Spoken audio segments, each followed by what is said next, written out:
voices whispering to me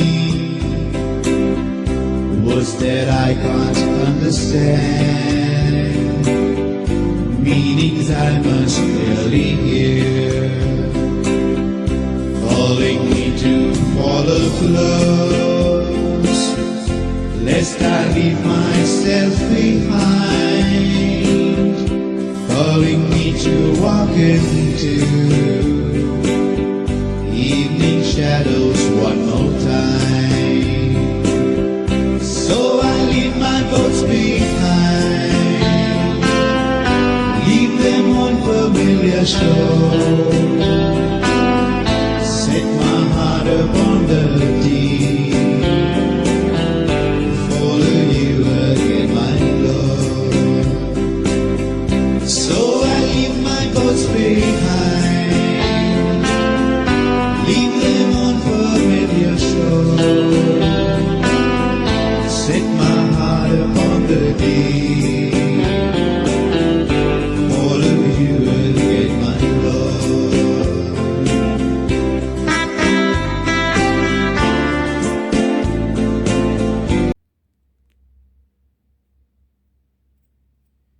Hello and welcome to this very special program and exclusively to be with Reverend Brother Benjamin from Cote d'Ivoire.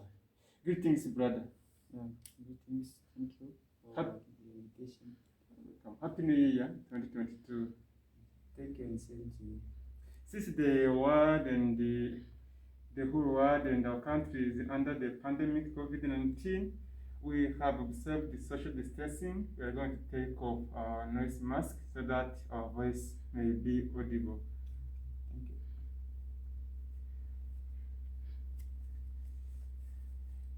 Brother Reverend kindly can you tell me your full name and where you come from?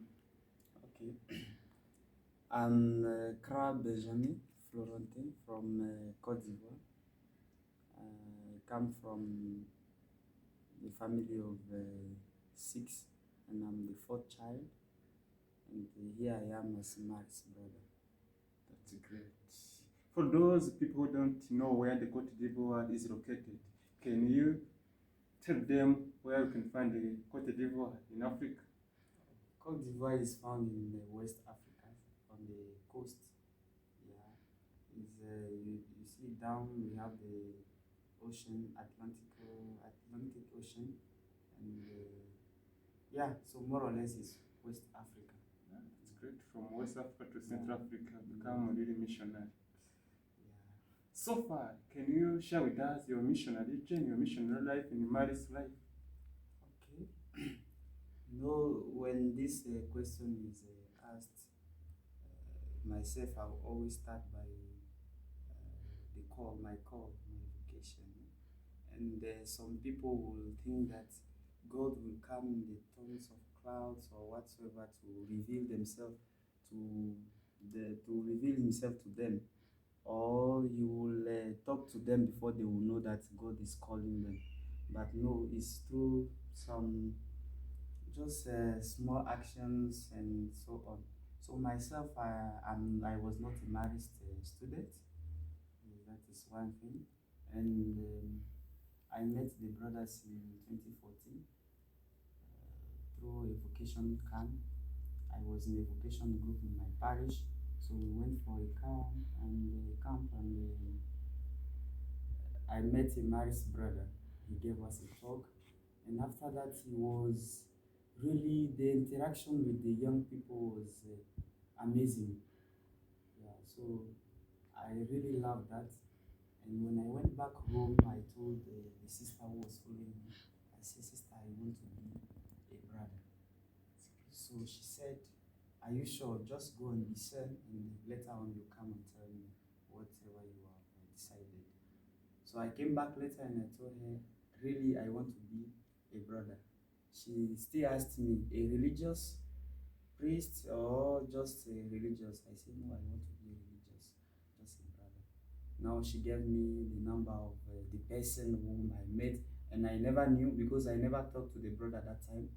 So I called, and the brother answered the call well, and the interaction was good. He even came to my home, visited me, and that is how the relationship started, and the journey also started.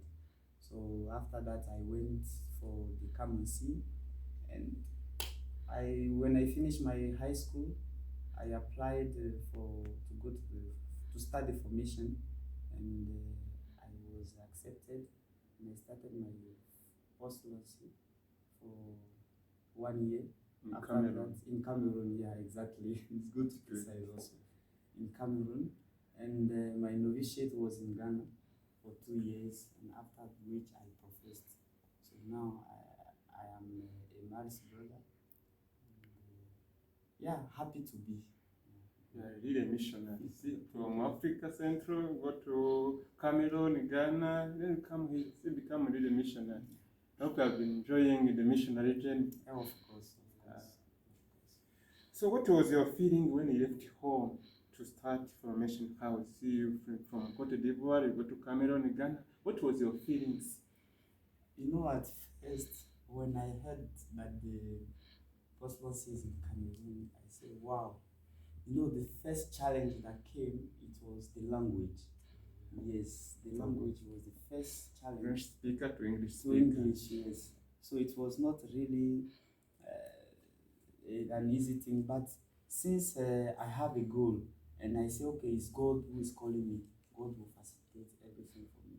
So I went without even, of course, I have some idea in English, but to speak fluently, it was not easy.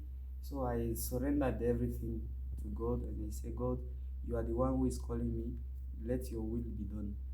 So as I was leaving home, you know, the family, the parents, they were happy. They were having mixed feelings, being happy and also saying, oh, we are going to miss you. And myself, it was the same thing. I was having that same mixed feeling. Yeah, going away from the parents for a long time. It was my first time, and but I took it positively. Yeah, and I went. I met and meeting other people. That was my strength actually. Yeah. Yeah. So interact. When I arrived, the way they took me, it was like I was part of the family. So I even forgot that, not forgot that I have a family, but I forgot that feeling of missing home. Yeah, because I really found a home where I was. So it was something amazing for me. That is the family spirit you have experienced in your Formation House. That's great. What do you have to say about your consecrated life? Wow, that is a. You know, when we talk about consecrated life, it's all about the gift of God, because without God giving you, you can't live it, because it's full of challenges, ups and downs. But if you are really in God, I think everything is possible. So, as a brother, as a religious, we are called to live three evangelical council vows, and which are vows of poverty, chastity, and obedience. So, so far, I can say we are humans, eh? Yes. We are humans, and our human nature also play a role in whatever we do. So, so far, it has been a good, a great, if I can say, journey, being in that consecrated life. So I live my consecrated life for God, for others, and then for myself, because it's not a God given just for myself. No, Yes, it's for God. I share also that gift to other people. It's not the matter of sharing is can be in various forms. Yes. Yeah, sharing your talent, sharing That's your great. time, sharing whatever you have is part of it. So you love others, love God, love nature. All those things are part of my consecrated life. That's So great. doing that, I will say that I'm living it with joy and happiness. Yeah, even witnessed it myself. You are a very good magician. and you are very good at prayer. Courage, continue keeping going on. So as you said, our spiritual journey usually used to tell us to care the gift of our own vocations. As you have said, our consecrated life is a gift from God, and really you have a foundation there. So where do you get your strength to continue this journey? Because we see people have entered in the congregation in few years, they leave. For you, where do you get strength to continue this journey? Okay, thank you for this question. You know, there is a saying that the spirituality or the life of the person is built on spirituality, on God. So myself, the first and foremost where I get my inspiration is God. That's great. Because a life without prayer is like a dry leaves that is falling. Yeah, the wind can carry you, blows you anywhere the winds want you to go without any direction. You can even fall. But if you have a good foundation in prayer, God is always with you. The Holy Spirit is there. So my first inspiration, motivation is God. And another one is, the people around me. It's so amazing to see them. Whenever they come, they tell you their stories, especially those who are ahead of us, our elderly brothers.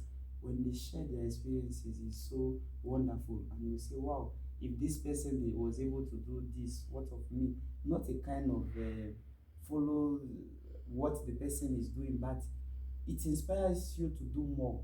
Yeah, to go extra mile and say, wow, this is a great life and I have to do this, and that. So the people around me. And another thing is what also motivated me to enter the young people. Yes. They are so Also the amazing. Yes. And the children. You know, when I was doing my community experience with children, I learned a lot. With children, you learn a lot and you teach them also. It's like giving and taking. So as you teach them, they also teach you. So with them, I think I'm still encouraged to be in this way of life with me, and with Mary also as our model, our good mother. She also inspires me every time, every day. Which song or psalm do you like in Mary's life? Or if you will, you can share with us a prayer or a psalm you like so much, used to pray.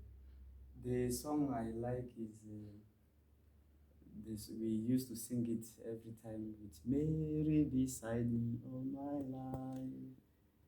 So it's so amazing because Mary is always there for us, and she takes us to Jesus and then take our prayer to God. So she's our mediatrix, the intermediary between God, ourselves, and ourselves. So she takes us to Jesus, and then our prayers are also heard to God. So that is it. That's great. So far, can you share with us your joyful experience in Mary's life? The joyful experiences are so many that if I want to say it, you will not live here.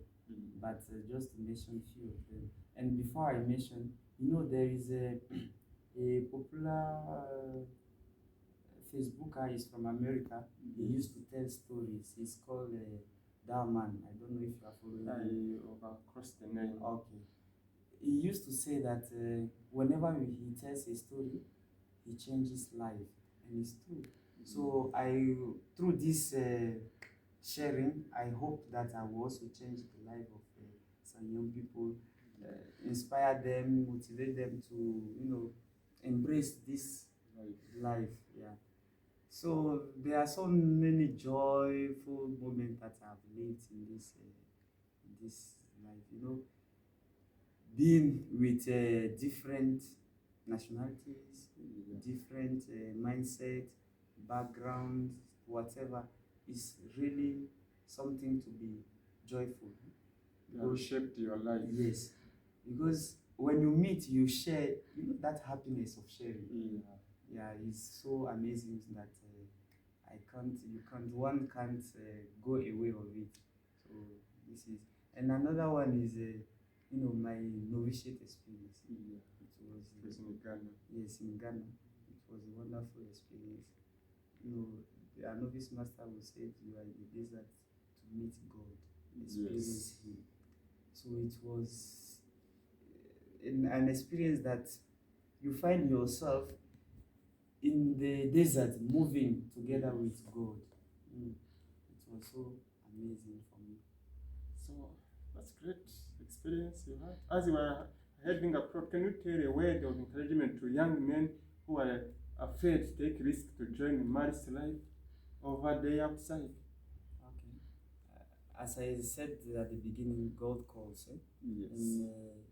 And is your responsibility to make a choice whether to be a married, because it's also a vocation to be a married man or woman, to live a celibate life, to be consecrated person, or to be priest.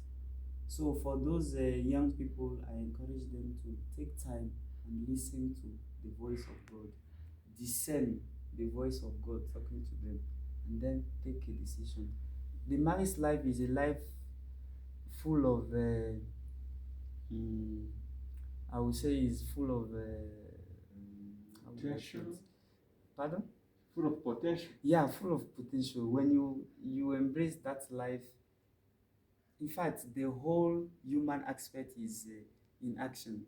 Yes. Yeah. So we have the whole, I would say, holistic formation. You will get holistic formation of the head, the hand, and the heart. Everything comes together. You have the holistic formation. So I encourage them to try and see what. Give a try. Yes, give a trial. They should not be afraid to say, "Oh, what will be what is inside." Just come, then you will see what is really inside. And I will not lie, you, it's so amazing. Great. Thank you very much for having honored my invitation. And this was a divine voice out of Africa. Deep within my heart I feel voices whispering to me words that I can't understand, meanings I must clearly hear.